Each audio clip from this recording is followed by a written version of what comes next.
Que le Dieu des esprits de prophètes vous bénisse, où que vous soyez, qui que vous soyez, peu importe l'endroit où vous vous trouvez, que vous soyez à l'hôpital, que vous soyez malade, que vous soyez en prison, que vous soyez démuni, que vous soyez souffrant, peu importe la situation que vous traversez, que vous soyez rejeté de tout le monde, abandonné de tous, que vous soyez mal compris et que vous soyez même en peine, en douleur, en souffrance, que vous soyez meurtri dans votre cœur, que le Dieu qui m'a envoyé vous soulage, vous soutienne, vous relève de votre condition.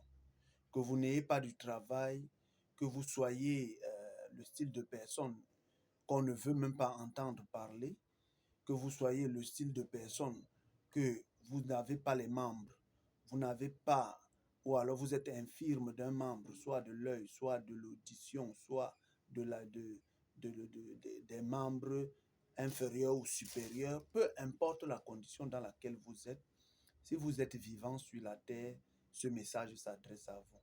Et si vous m'avez écouté, vous devez aussi transmettre cela à votre voisin, à vos parents, à vos amis, à vos connaissances, afin que le Dieu qui m'a envoyé se souvienne de vous, que ce soit aujourd'hui ou maintenant, ou le jour de son avènement, qu'il se souvienne de vos faibles efforts.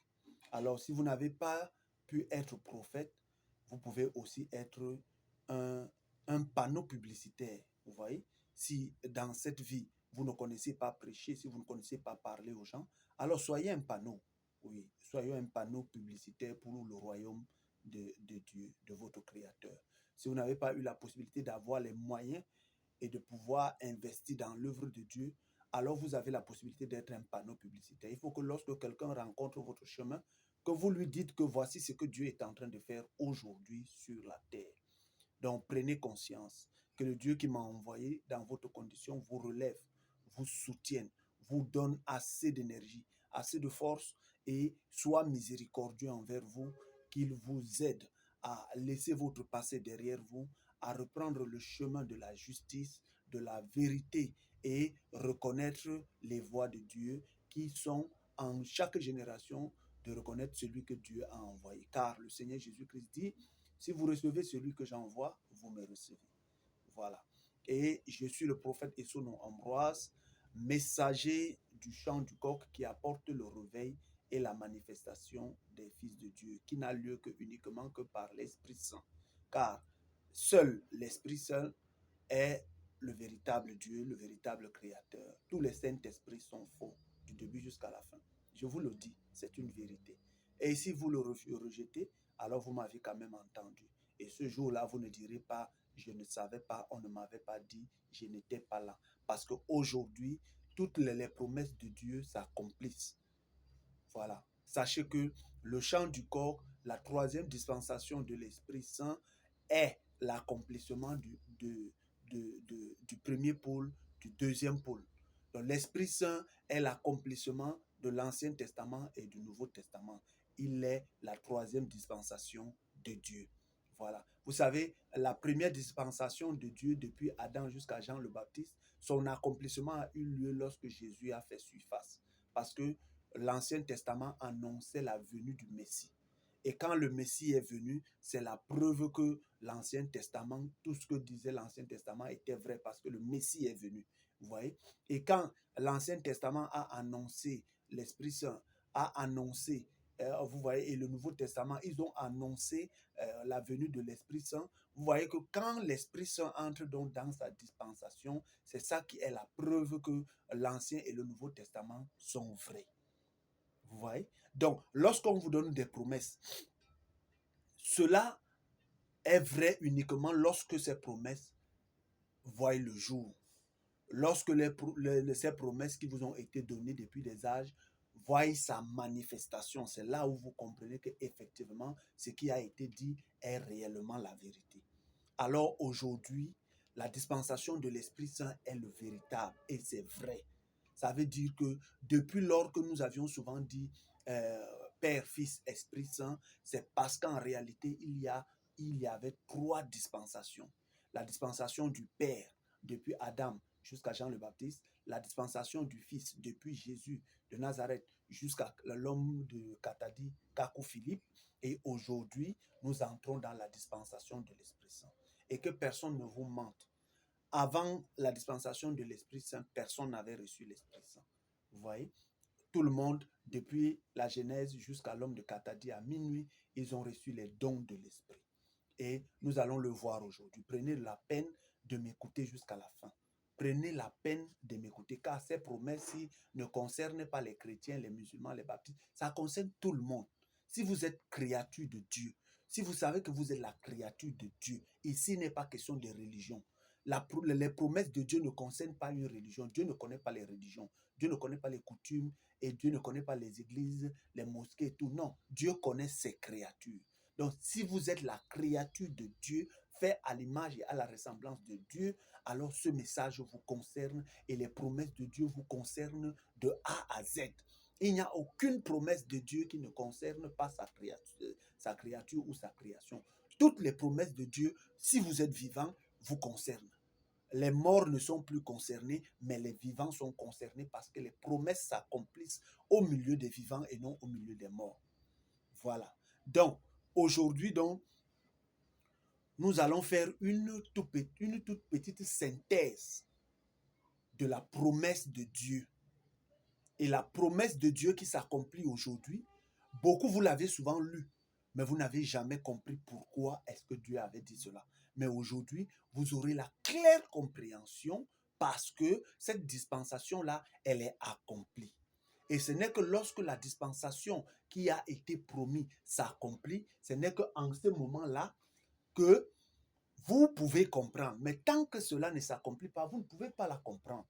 Vous voyez? Maintenant, nous allons aller dans Agé. Agé à partir du chapitre 1 de Agé. Écoutez bien. Ici, il est dit, vous savez, lorsque le chant du coq entre en scène, beaucoup ne comprennent pas pourquoi on parle du chant du coq. Le chant du coq, c'est une veille. Et pendant la veille du chant du coq, le coq ne chantait pas une seule fois.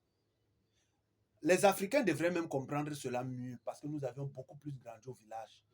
Nous avions beaucoup plus gardé les traditions et tout le reste, vous voyez.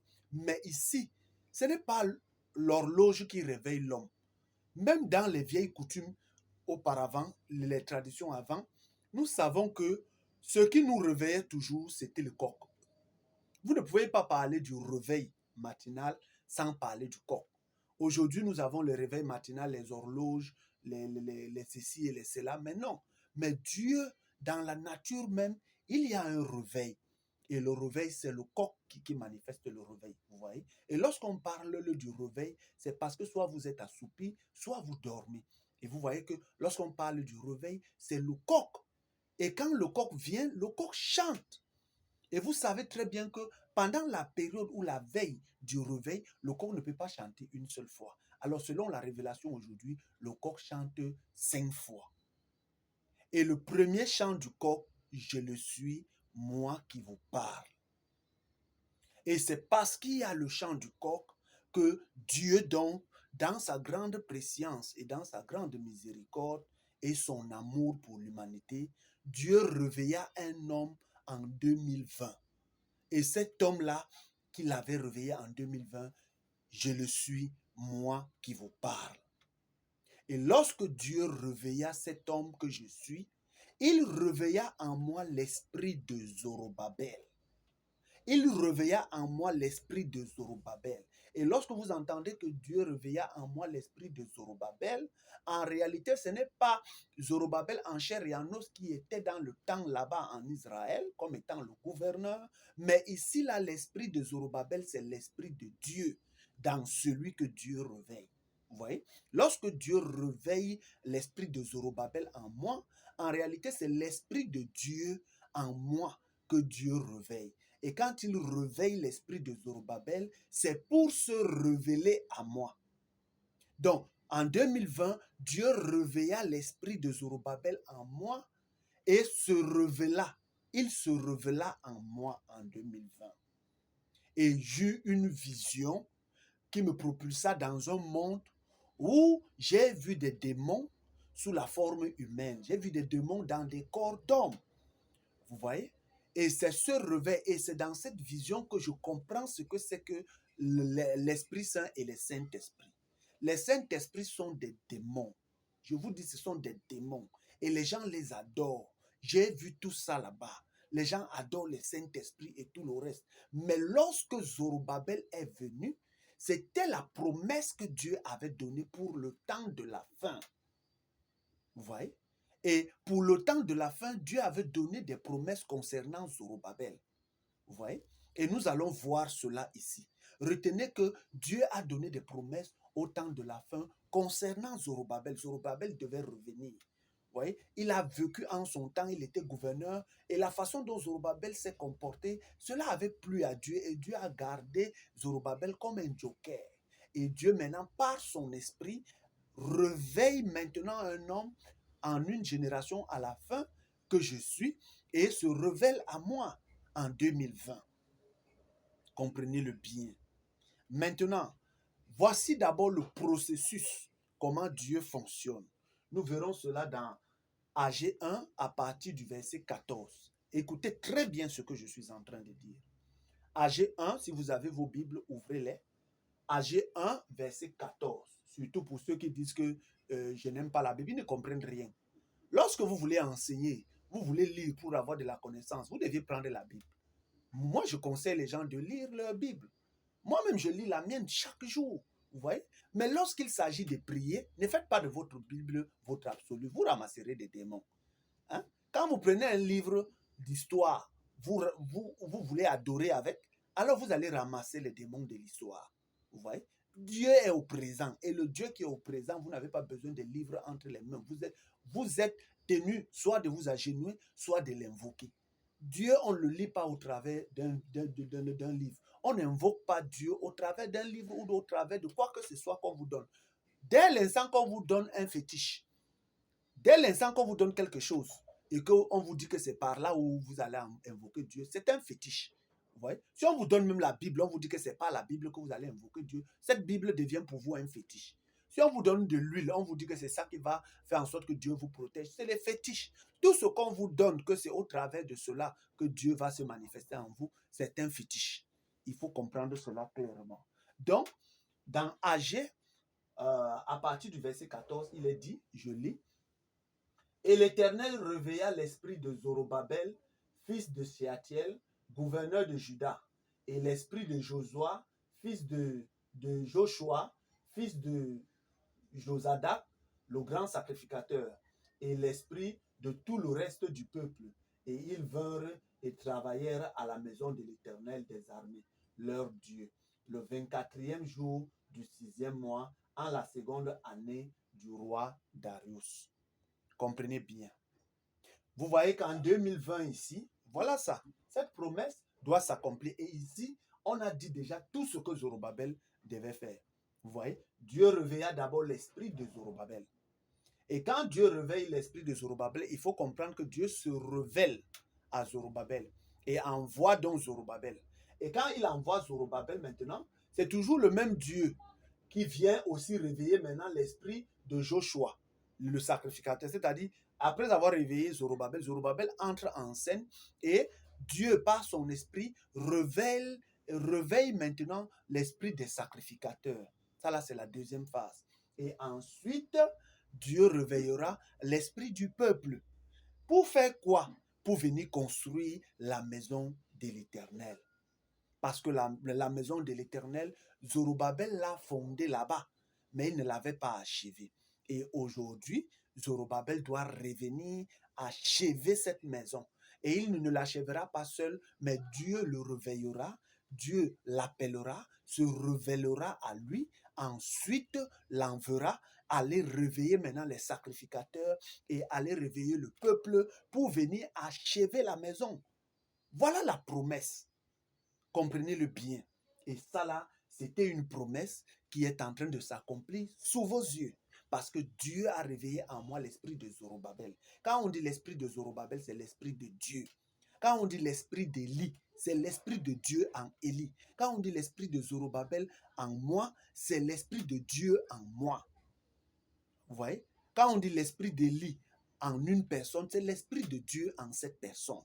C'est Dieu qui se qualifie en ce temps où il se révèle, ou se révèle en la personne qu'il a choisie. Vous voyez?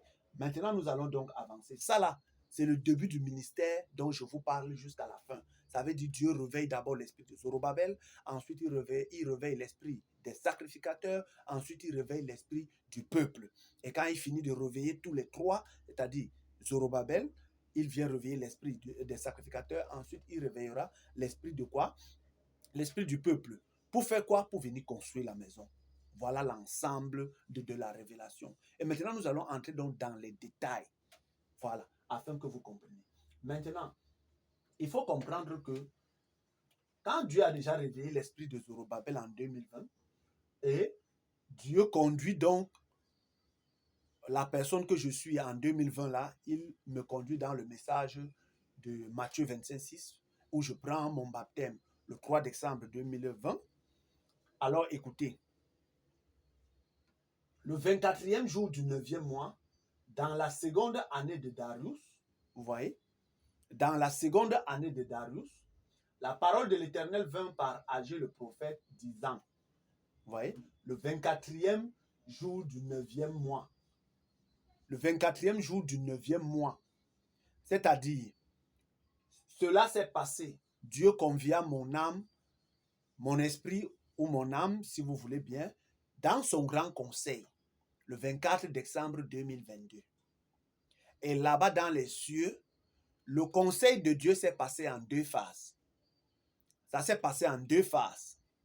Voici la première phase, où Dieu, ici, on vous dit que par le 24e jour du 9e mois, dans la seconde année de Darius, la parole de l'Éternel vint par Agé le prophète, disant, ça c'est la première phase. Ça là, c'est la première phase qui s'est déroulée là-bas dans le conseil de Dieu. Où, ainsi dit l'Éternel des armées, interrogez les sacrificateurs sur la loi. C'est d'abord ce qui s'est passé. On a interrogé les sacrificateurs concernant la loi. Et on leur a posé des questions. Si un homme porte de la chair sainte dans la pan de sa robe et qu'il touche avec le pan de sa robe du pain ou quelques mets ou du vin ou de l'huile ou quoi que ce soit qu'on mange, ce qu'il a touché sera-t-il sanctifié? Ça, c'est la question qui a été posée aux sacrificateurs d'abord. Et là-bas, ils ont dit, et les sacrificateurs ont répondu, ils ont dit non. Ça ne peut pas être sanctifié. Voilà. Rien de tout cela, même si on a touché parce qu'on a mis, on dit que si un homme porte de la chair sainte dans la pan de sa robe et qu'il le touche avec le pan de sa robe du pain ou quelques mets ou du vin ou de l'huile ou quoi que ce soit qu'on mange, ce qu'il a touché là, sera-t-il sanctifié? Les sacrificateurs ont dit non. Et maintenant, on repose la deuxième question dans la première phase. Et Agé dit, si un homme qui est impur par un corps mort touche quelqu'une de toutes ces choses, est-elle devenue impure? Et les sacrificateurs répondent, elle est impure. Comprenez bien. Ici, maintenant, et Agé dit, si un homme qui est impur par un corps mort, comprenez bien, si un homme qui est impur par un corps mort touche quoi que ce soit, est-ce que cela sera impur? Les sacrificateurs ont dit oui. Tout ce qu'il a touché sera impur. Voilà, comprenez bien. Et Agé répondit et dit, ainsi ce peuple, écoutez bien, c'est ce qui est dit là-bas. Première phase du grand conseil de Dieu. Alors, il est dit là-bas que ainsi est ce peuple et ainsi est cette nation devant moi, dit l'Éternel. Et ainsi est toute l'œuvre de leurs mains. Et ce qu'ils présentent là est impur.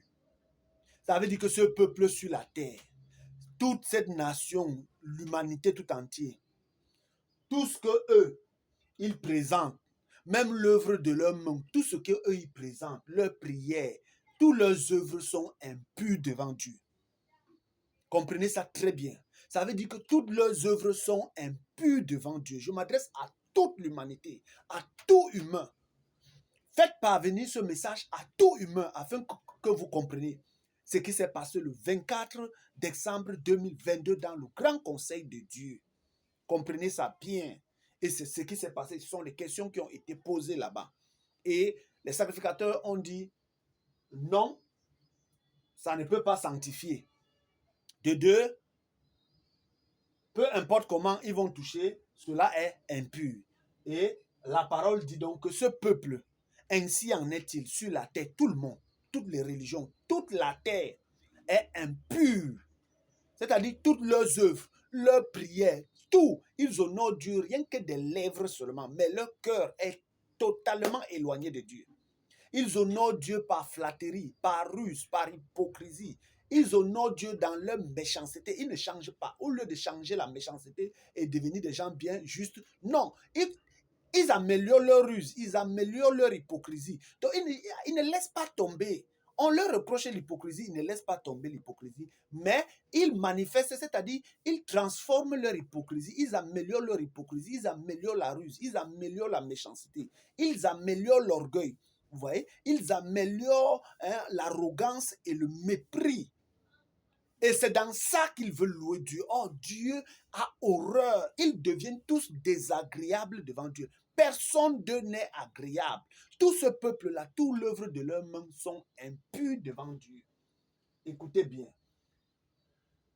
Et Dieu dit, à partir du verset 7, il dit, écoutez pourquoi vous souffrez. Écoutez pourquoi toute la terre souffre. À cause de votre méchanceté et de tout ce que vous présentez à Dieu qui est impur, toute l'œuvre de vos mains, vos prières sont tous impures parce que vous ne le connaissez pas et vous ne cherchez pas à connaître qui est votre Dieu.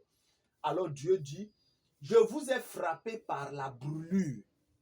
Je vous ai frappé par la brûlure. Voilà, comprenez? Je vous ai frappé par la brûlure et la rouille et la grêle dans toute l'œuvre de vos mains. C'est-à-dire, vous travaillez, tout ce que vous faites par vos mains, par vos efforts, tout ce que vous faites, Dieu dit qu'il vous a frappé. Il a frappé tout le fruit de vos mains par la brûlure. Vous attrapez l'argent, mais vous ne savez pas ce que vous faites avec. Vous attrapez ceci, vous ne savez même pas d'où ça part. Vous travaillez même, c'est comme si vous travaillez vainement. Et quand vous travaillez même, d'autres personnes viennent manger le fruit de votre travail. Vous mourrez même, vous ne savez même pas comment. Vous finissez même de construire, vous n'arrivez pas à manger, vous mourrez. Et la rouille prend tout ce que vous avez, vous voyez. La rouille, ça prend tout. Même vos agents en compte, tout ça, là, les maisons, tout, la rouille, tout ça, ça ne fait que se dégrader. Il n'y a aucune valeur à tout ce que vous faites parce que Dieu a frappé toute l'œuvre de vos mains par la brûlure, par la rouille et par la grêle. Vous voyez? Et tout ce que vous voyez là, c'est en marche. Comprenez ça bien.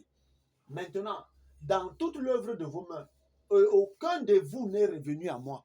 Ça veut dire que malgré que Dieu frappe, il continue de vous frapper. Aucun de vous, vous ne voulez même pas revenir à Dieu. Même comme je suis en train de vous parler, au lieu de revenir à Dieu, au lieu d'accepter que ce que vous êtes en train de faire là n'est pas correct, alors vous rejetterez et vous serez toujours têtu. Mais Dieu envoie toujours pour confirmer votre rébellion. Voilà pourquoi Dieu m'envoie pour venir vous dire cela. Et il faut que je vous éclaircisse cela clairement.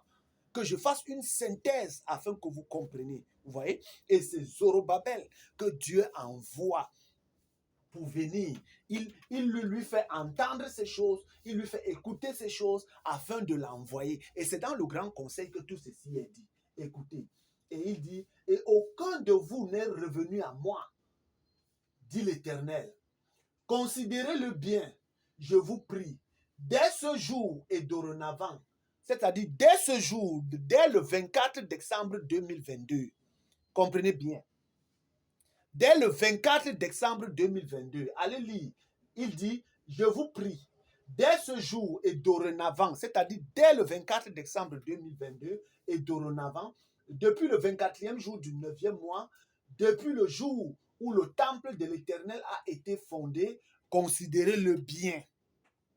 Considérez-le bien. Maintenant, la semence est-elle encore dans le grenier?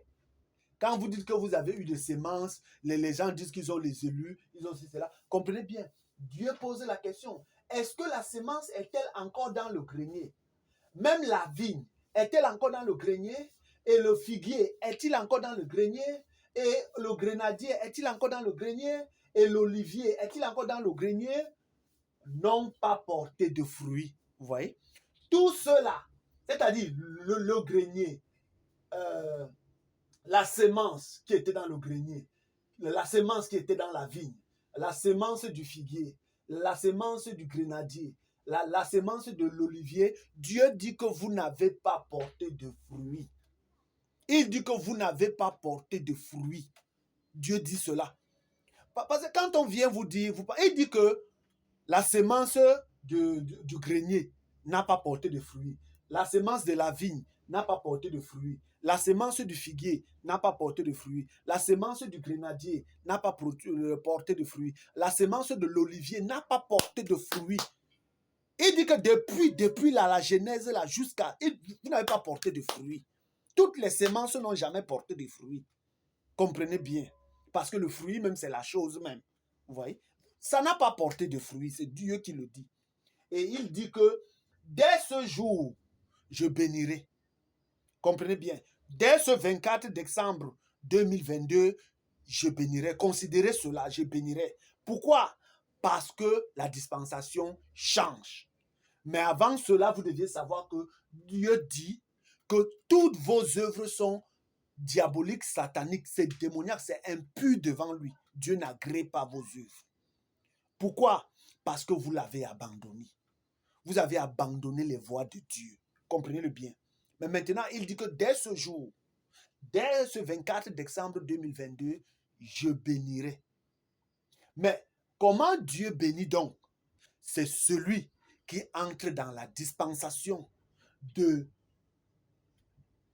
parfait, de ce que Dieu envoie, du plan de Dieu, du plan de la rédemption de Dieu. C'est celui qui y entre, qui reçoit cette bénédiction. Or, la bénédiction est proclamée, mais vous la recevrez. Mais avant tout, vous devez d'abord ne pas ignorer que toutes les œuvres de vos mains sont impures. Comprenez bien. Voilà. Maintenant, ça là, et vous allez voir maintenant. Voilà, ça là, c'est la première phase. C'est la première phase comme ça, de la réunion, du conseil qui était là-bas. Ça là, c'est la première phase. Maintenant, la deuxième phase. Maintenant, vous allez trouver maintenant la deuxième phase dans AG 2. Et la parole de l'Éternel vint à AG pour la seconde fois, le même jour au grand conseil. Et la parole de l'Éternel vint à AG pour la seconde fois, le 24e jour du mois, 10 ans. C'était maintenant la deuxième phase. Parle maintenant à Zorobabel. Écoutez bien.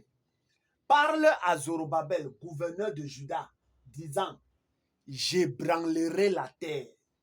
C'est-à-dire, j'ébranlerai les cieux et la terre. Donc, c'est-à-dire, malgré le fait que j'ai béni, mais parle à Zorobabel, dis-lui que voici ce qu'il viendra d'abord. J'ébranlerai d'abord la terre. Pourquoi Dieu va vous bénir, ensuite venir ébranler? Non.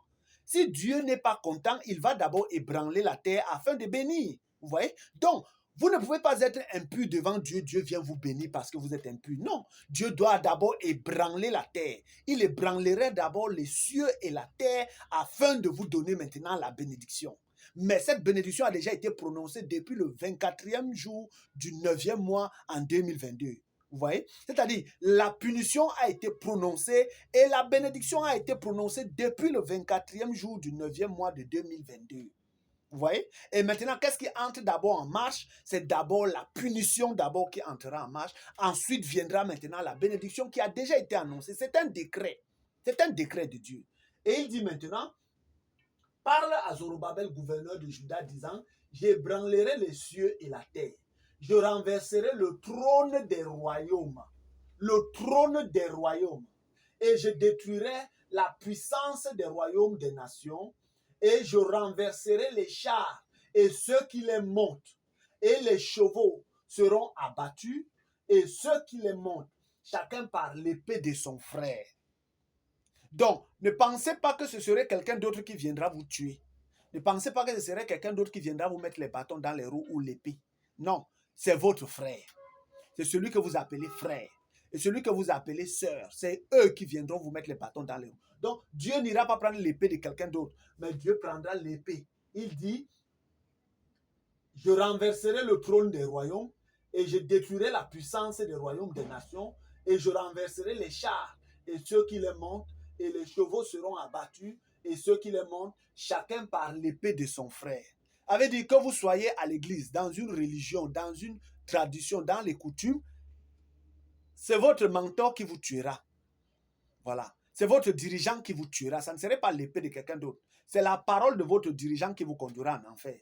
Parce que vous allez croire en la parole de votre pasteur, bishop, pape, évêque, prêtre, imam, ladan, tout ça là, tous vos dirigeants dans l'islam, dans le bouddhisme, dans l'hindouisme, dans le shintoïsme, dans la Bhagavad Gita, tous vos dirigeants là, c'est par la parole. Quand on dit l'épée de ton frère, c'est par la parole. C'est-à-dire, vous allez croire en la parole de vos dirigeants, que ce soit à minuit, que ce soit au temps du soir, que ce soit chez les branhamistes, chez les pentecôtistes, chez les adventistes, chez les baptistes, chez les catholiques, chez les témoins de Jéhovah. C'est par la parole de vos dirigeants. L'épée de votre frère, c'est la parole de vos dirigeants. Ceux qui viendront vous dire que non, ça ne peut pas être, ils vont vous apporter le sabotage et le mensonge. Et vous allez commencer à détester même l'œuvre de Dieu à cause parce que les ont dit, on vous a dit. Au lieu que vous-même, vous vous portez pour faire votre propre expérience avec ce que la personne dit, vous allez rester vous figer dans les ondes dit, vous allez écouter ce que les gens disent. Vous voyez? Ainsi, vous allez mourir. C'est cela, c'est ce que Dieu dit. Comprenez-le bien. Voilà. Et en ce jour-là, comprenez bien ce que Dieu dit. En ce jour-là, c'est-à-dire, en ce jour-là, dit l'Éternel des armées.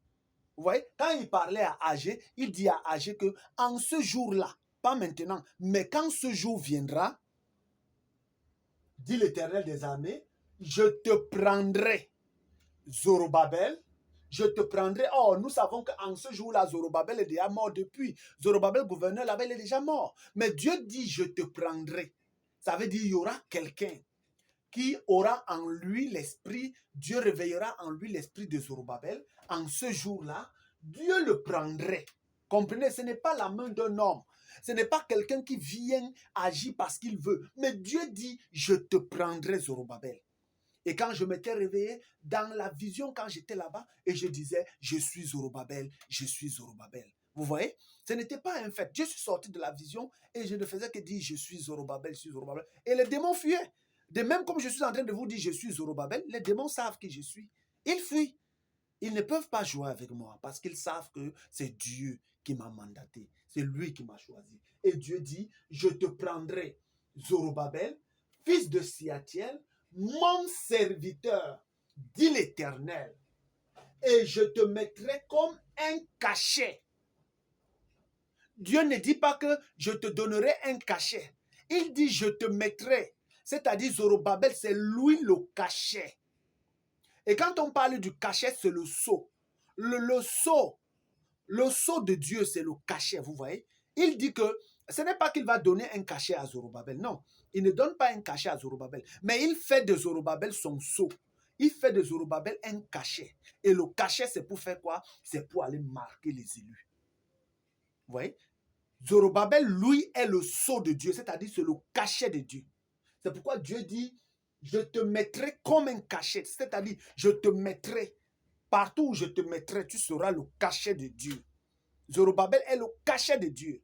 Et il dit, car je t'ai choisi. Les gens veulent savoir où le ministère vient. Dieu dit que je te prendrai, je te mettrai comme un cachet. Tu es mon serviteur, je te mettrai comme un cachet, car je t'ai choisi. Voilà pour commencer. Qui est Zorobabel? Zorobabel est le cachet de Dieu au temps de la fin, car Dieu l'a choisi pour être son cachet. Et quand vous cherchez à comprendre, je ne sais pas pourquoi, c'est là écrit devant vous. Et cela s'accomplit. Zorobabel au temps de la fin, Dieu l'a choisi, Dieu l'a pris et Dieu le met comme étant un cachet sur tout ce que Dieu touche. Dieu met Zorobabel comme étant un cachet, car c'est le serviteur de Dieu et Dieu l'a choisi. Dieu ne dit pas vous êtes les serviteurs, non, il dit en ce temps-là, en ce jour-là, Zorobabel, tu seras mon serviteur. Je te prendrai et tu seras mon serviteur. Il dit, je te prendrai Zorobabel, je te prendrai Zorobabel. Tu es mon serviteur.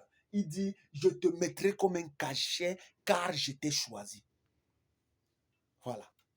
Quand vous cherchez à savoir où est-ce qu'on a appelé Zorobabel, où est-ce que ceci, cela et tout, vous voyez. Mais il y a d'abord eu quoi? Il y a d'abord eu le réveil. Parce que Dieu ne peut pas envoyer un prophète réveiller les gens sans le réveiller d'abord et sans se révéler à lui. Dieu a d'abord réveillé Zorobabel. Il s'est révélé à Zorobabel pour lui dire que sache que c'est toi aujourd'hui qui es le Zorobabel de ton temps. Et sache cela que tu es le Zorobabel de ton temps. Donc, je te réveille et je me révèle à toi afin que tu saches pourquoi je t'ai réveillé. Voilà. Et Zorobabel commence donc à prendre conscience en 2020.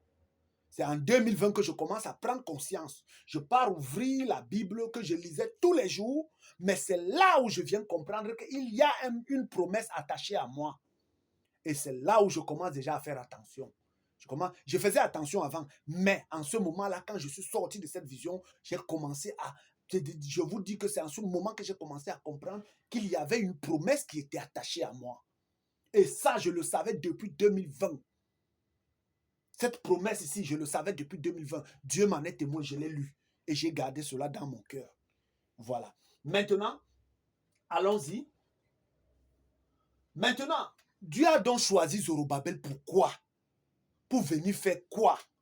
Nous savons déjà que c'est le cachet de Dieu, c'est le sceau de Dieu. Voilà. Nous savons que en ce temps-là, partout où Dieu va dire oui, oui, oui, Dieu mettra son cachet qui est Zorobabel. C'est-à-dire, Zorobabel sera placé. Dieu le placera. C'est-à-dire le cachet. Ça, là, nous le savons. Mais en quoi consiste tout cela donc? Nous allons donc maintenant trouver que ce n'est plus Agé. Maintenant, c'est Zacharie. Un autre prophète revient maintenant pour énoncer ce que fera Zorobabel. Vous voyez que Agé là-bas, il a dit que Zorobabel est le sceau de Dieu. Et c'est le serviteur de Dieu. Et il confirme là-bas que Dieu a choisi Zorobabel pour être son serviteur. Maintenant, regardez, un autre prophète vient. Il vient maintenant dire que le Zorobabel que vous entendez, que Agé a parlé là, le Zorobabel que vous avez entendu que Agé a parlé là, qu'est-ce qu'il fera? Zacharie chapitre 4, à partir du verset 7, il dit que la question a été posée à la grande montagne qui était déjà là. Et la question a été posée, qui es-tu grande montagne devant Zorobabel? Vous voyez? Qui es-tu grande montagne devant le cachet de Dieu? Qui es-tu grande montagne devant celui que Dieu a choisi? Qui es-tu grande montagne devant ce type-ci? Lui là, lui là, c'est Dieu qui l'a choisi. Il est le cachet. Dieu ne lui a pas donné le cachet que va donner le cachet. Dieu lui a fait, lui, il est le cachet de Dieu. Il est le sceau de Dieu. Peut-être vous ne comprenez pas. Et il dit, toi, cette grande montagne, c'est-à-dire cette grande montagne qui est là pour empêcher les élus de voir clair, de comprendre, de se réconcilier avec leur Dieu. Toi, cette grande montagne, tu deviendras une plaine. Tu deviendras une plaine. Et il fera sortir la pierre de fête avec des acclamations, grâce, grâce. Vous voyez déjà? Ça veut dire que, Zorobabel viendra aplanir cette grande montagne. Il viendra rendre cette montagne une plaine. Il viendra la rendre une plaine parce qu'elle n'est rien du tout. Elle est petite devant Zorobabel. Oh, c'est une grande montagne qui a empêché les gens de comprendre, de voir, de connaître, vous voyez? Les gens ne savaient pas, et on peut parler de beaucoup de choses. Personne ne savait que l'Esprit Saint est le véritable Dieu et que tous les Saints-Esprits sont faux. C'est ça. C'est ça la grande montagne, vous voyez? Personne ne savait que l'Esprit Saint est le véritable Dieu, mais que tous les Saints-Esprits sont faux. Vous voyez? Personne ne savait que Dieu n'a pas créé dans la volonté parfaite. L'humanité, personne ne peut mentir. Personne ne savait cela. Hein? C'est Zorobabel qui vient, quand il a plané cette grande montagne, il la rend une plaine. Ça veut dire qu'il vient, il enlève ce qui n'y est pas, il enlève, il met, il la planie, quoi. Vous voyez? C'est ça le rôle de Zorobabel. Et il fait sortir la pierre de fête. Et cette pierre de fête, vous l'avez. Zorobabel l'a fait sortir, oui. Y a-t-il une autre personne qui a fait sortir la pierre des fêtes? Non. Vous avez la pierre des fêtes devant vous. C'est là, c'est devant vous, c'est dessiné là. C'est comme un jeu, mais c'est la vérité. Et c'est Zorobabel qui vient donc aplanir cela et il fait sortir la pierre des fêtes. Vous voyez? A-t-il accompli cela? Oui, il a accompli. Et le reste est à venir. Voilà. Et vous ne voyez pas les acclamations, mais dans les cieux, il y a l'acclamation. Il y a des acclamations qui se font là-bas. Et maintenant, vous verrez que, car, dans le verset 10 de Zacharie 4, il est dit là-bas, car, qui a méprisé le jour des petites choses? Qui a méprisé le jour? Dieu savait que le jour où il réveillera Zorobabel et qu'il se révélera à Zorobabel, Zorobabel sera quelqu'un qui n'a pas eu les diplômes. Il sera quelqu'un qui ne connaît rien, ni écrit, ni fait quoi. Il n'est même pas allé à l'école. Zorobabel n'est pas instruit, il n'a pas trop de connaissances, il n'a pas de diplôme et tout ça là, vous voyez. Mais on se moquera de Zorobabel. On dira, toi là, tu peux faire quoi? Avec ton histoire là, tu peux faire quoi? Quitte là, pardon, quitte-nous devant les yeux là. Vous voyez? Et Zorobabel, il ne perdra pas. Il ne baissera pas les bras. Malgré son manque d'instruction, son manque de savoir écrit, son manque de diplôme, malgré tout ce que les gens vont faire, l'injurier, le mépriser, l'appeler un plagiaire, l'appeler un démon, un luciférien, l'appeler de tous les noms, un sorcier, un vampire, un serpent, malgré tous les noms qu'on va lui donner, Zorobabel fera confiance à Dieu. Il fera confiance à Dieu et il va avancer. Mais Dieu dit, qui a osé mépriser les faibles commencements de Zorobabel? Il dit, qui a méprisé le jour des petites choses? Qui a méprisé le jour des petites choses, vous voyez? Et ils se réjouiront. Ils se réjouiront. Ces sept-là se réjouiront et verront le plomb dans la main de Zorobabel. Vous voyez? Qu'est-ce qu'il y aura entre les mains de Zorobabel? Il y aura le plomb. On ne dit pas entre les mains des serviteurs, on dit rien que Zorobabel. Zorobabel, lui seul, en ce temps-là, a le plomb entre ses mains. Écoutez bien, ce sont là les yeux de l'Éternel qui parcourent toute la terre. Vous voyez?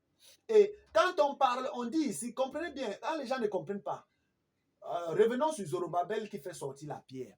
Zorobabel qui fait sortir la pierre là, ce n'est pas qu'il va prendre la pierre ailleurs. Lui-même, il s'appelle Biban. Zorobabel du temps de la fin s'appelle Biban. Biban, c'est en béti. Béti, en français, ça veut dire Biban, ça veut dire pierre. Vous voyez? Il fait sortir la pierre et il présente cela, vous voyez? Et c'est sur Biban que Dieu grave dans Zacharie 3, verset 9, Dieu grave les 7 yeux.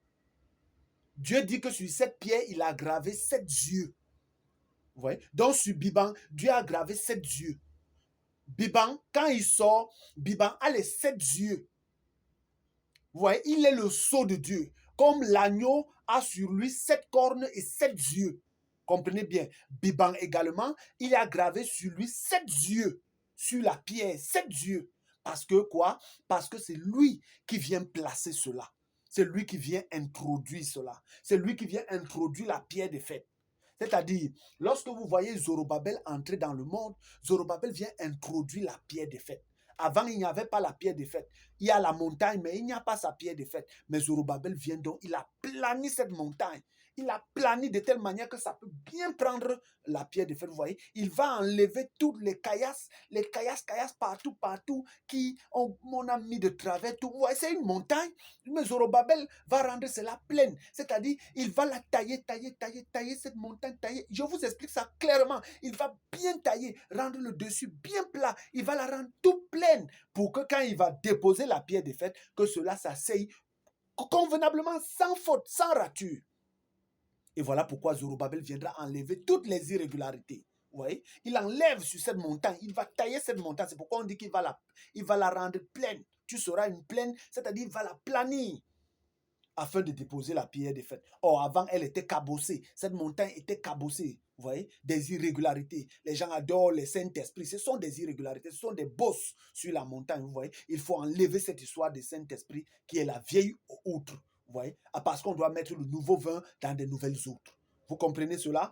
Et maintenant, observez que car qui a méprisé le jour des petites choses, ils se réjouiront. C'est 7 là. et verront le plomb dans la main de Zorobabel. Vous voyez? Ils verront le plomb dans la main de Zorobabel.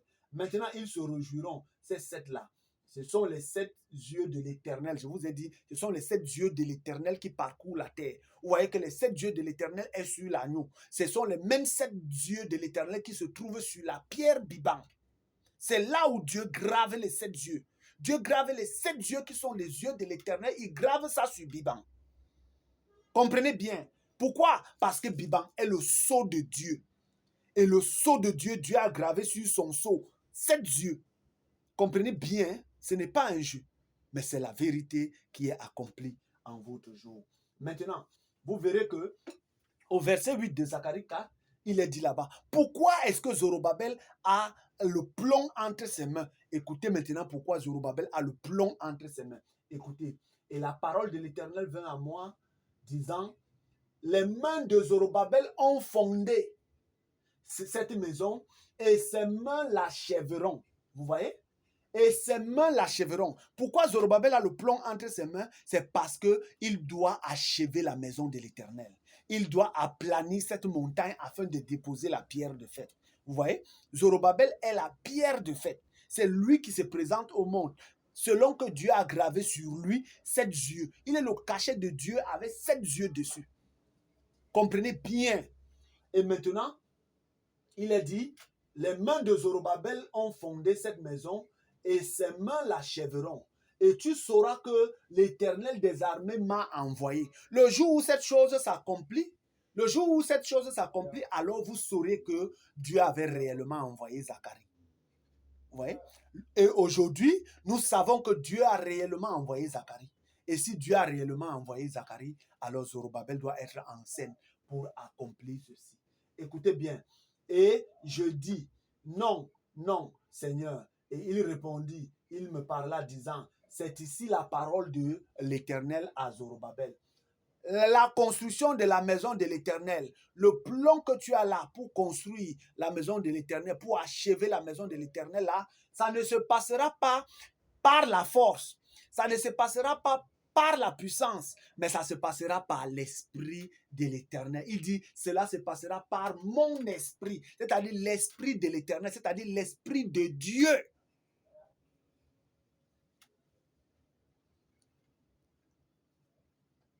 C'est-à-dire, Zorobabel, la pierre de fête, qui a les 7 yeux gravés, fonctionnera rien qu'avec l'esprit de Dieu. Or, l'agneau a les 7 yeux sur lui. Les 7 yeux sont les 7 yeux de l'Éternel qui parcourent toute la terre. Alors, Zorobabel a les 7 yeux là sur lui. Zorobabel a les 7 yeux que Dieu a gravés sur lui. Et Dieu dit que ça ne se passera pas par la force, ni par la puissance, mais par son esprit. C'est-à-dire, c'est Dieu, c'est l'esprit de Dieu qui fera la chose. Comprenez bien. Et nous allons bien comprendre. Ni par force, ni par puissance. Ça, c'est Zacharie 4, verset 6. Et nous voyons que ni par force, ni par puissance, mais par mon esprit, dit l'Éternel des armées. C'est Dieu qui parle. Voilà. Maintenant, écoutez bien. Le plomb dans la main de Zorobabel, c'était pour achever la maison de l'Éternel. Et c'est Zorobabel donc qui a le plomb. C'est lui qui vient aplanir la grande montagne. Voilà pourquoi on demande à cette grande montagne qui est cabossée. Elle est cabossée de « Oh, Dieu a créé le monde par la volonté parfaite », alors que ce n'est pas ça. Dieu a créé le monde par la volonté permissive. Vous voyez? On n'a que 10 vierges dans Matthieu 25. Or, ce n'est pas ça, vous voyez? On n'a pas simplement 10 vierges, mais on a 12 vierges. Vous voyez? Il y a 12 vierges, comme les 12 apôtres de Jésus. Vous voyez? Jésus les a envoyés 2 par 2, ça fait 6. Comme les 6 vierges de Samuel là-bas, Abigail et ses 5 filles vierges. Vous voyez, Abigail, elle avait 5 filles vierges. C'est quand Abigail va en mariage chez David que ces 5 filles vierges font surface. Vous voyez? Donc, le cri de minuit, c'est une dispensation, c'est une vierge. Ce sont des vierges là-bas. Vous voyez? Et maintenant, nous voyons que les 10 autres vierges, 2 par 2, c'est 5 générations. Plus le cri de minuit, ça fait 6 vierges.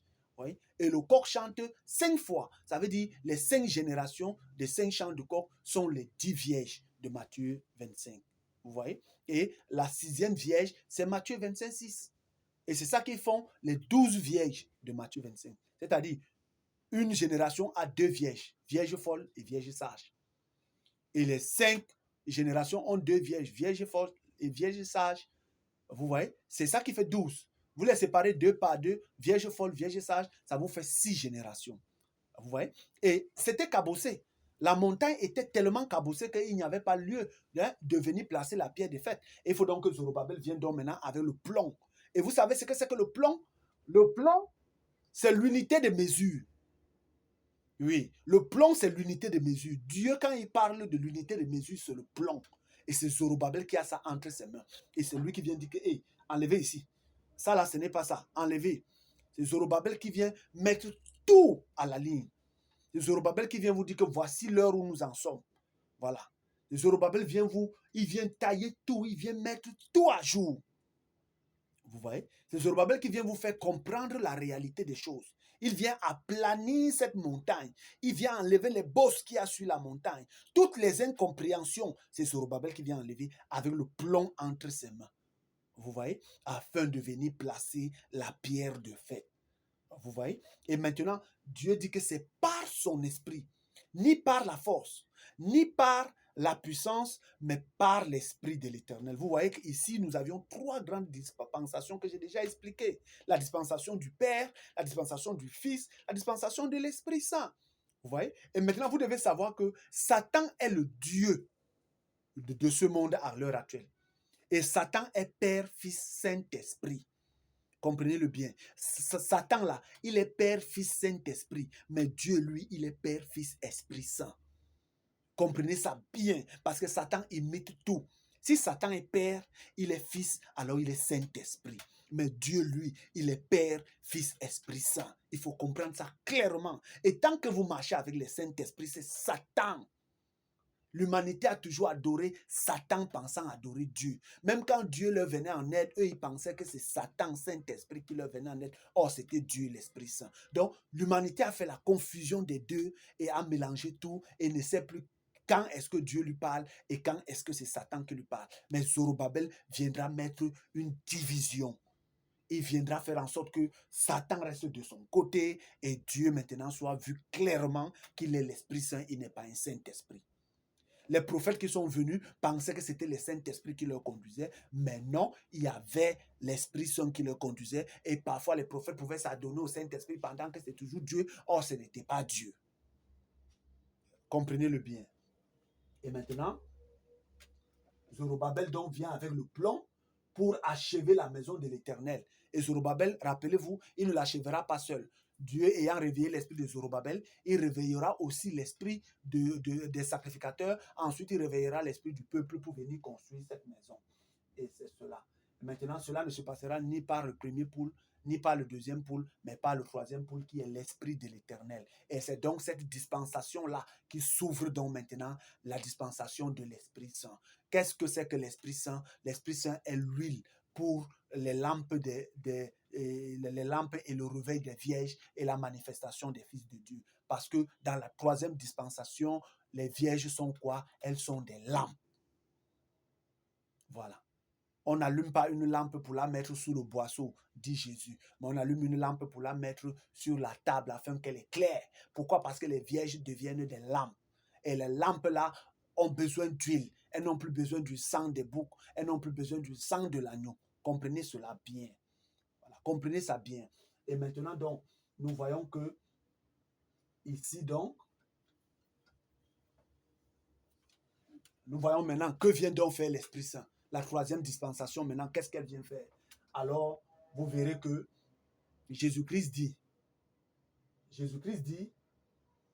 écoutez bien, pour bien comprendre le rôle maintenant de l'Esprit Saint là, que Zorobabel vient, il ne viendra plus par la force ni par la puissance, mais il viendra être manifeste par l'Esprit de l'Éternel là. Pour mieux comprendre cela, allons maintenant écouter maintenant Jésus alors. Jésus vous dira ce qu'il en est. Voilà. Jésus maintenant vient vous dire que, et moi, je prierai le Père et il vous donnera un autre consolateur pour être avec vous éternellement. Écoutez bien. Jésus dit que moi, je prierai le Père Et il vous donnera un autre consolateur. Vous voyez, ça veut dire que Jésus lui-même était un consolateur. Vous voyez, et le Père lui-même était un consolateur. Donc, nous avons, dans les 3 dispensations, nous avions la dispensation de la consolation de Dieu. C'est-à-dire les 3 grandes dispensations de la consolation de Dieu. Comprenez bien. Nous avons 3 grandes dispensations de la consolation de Dieu. Dieu console l'humanité dans 3 grandes dispensations. Comprenez-le bien. Le prophète messager d'une génération n'est pas le consolateur de sa génération. Comprenez bien. Voilà. Parce que lorsque quelqu'un vous dit que le prophète messager de sa génération est le consolateur de sa génération, non. Comprenez. Il y a ce qu'on appelle le père de la dispensation. Et il y a le père de l'âge. Et il y a ce qu'on appelle le père de la génération. Le père de la génération, c'est un prophète qui vient en une génération. Le père de l'âge, c'est un prophète qui ouvre un âge où il y a plusieurs générations. Et maintenant, le père de la dispensation, c'est celui qui vient donc ouvrir une dispensation de Dieu lui-même. Vous comprenez? Et maintenant, nous avons uniquement 3 grandes dispensations de la consolation. Et les 3 grandes dispensations de la consolation sont la consolation du Père, c'est-à-dire la consolation de la dispensation ou la dispensation de la consolation du Père qui a commencé depuis Adam jusqu'à Jean le Baptiste et qui est venu là-bas, c'est Adam.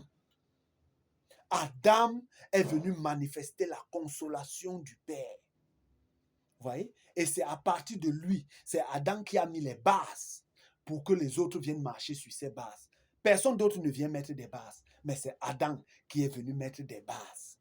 Selon la loi, selon la force, Adam est venu mettre des bases. Et tous les prophètes qui sont venus après Adam sont marchés que sur la loi. Ont marché que sur la loi et la force que Adam avait déjà placée comme base. Et c'est Adam qui était la manifestation de la consolation du Père.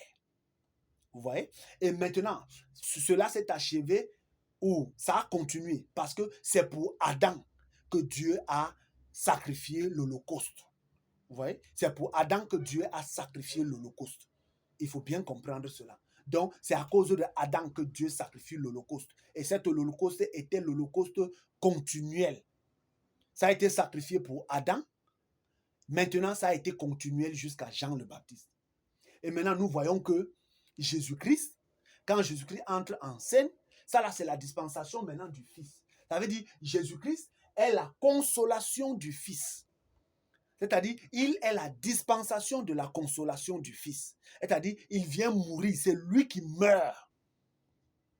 Vous voyez? C'est-à-dire, il est la manifestation de la consolation de Dieu en tant que Fils.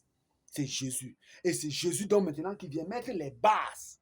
C'est Jésus-Christ qui vient mettre les bases et tous ceux qui viennent après Jésus dans la dispensation de la consolation du Fils, ceux-là viennent faire quoi?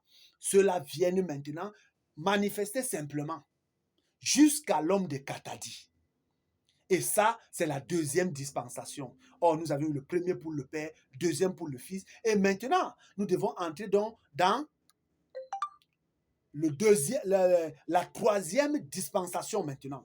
Et Zorobabel, Dieu lui dit que tu ne feras plus les choses comme par la force, c'est-à-dire comme au temps de la loi, comme au temps de Adam, comme au temps de la force. Tu ne feras plus les choses comme au temps du Fils, l'agneau, parce que ce ne serait plus le sang des boucs, ce ne serait plus le sang de l'agneau, mais ce serait l'huile dont les vierges ont besoin.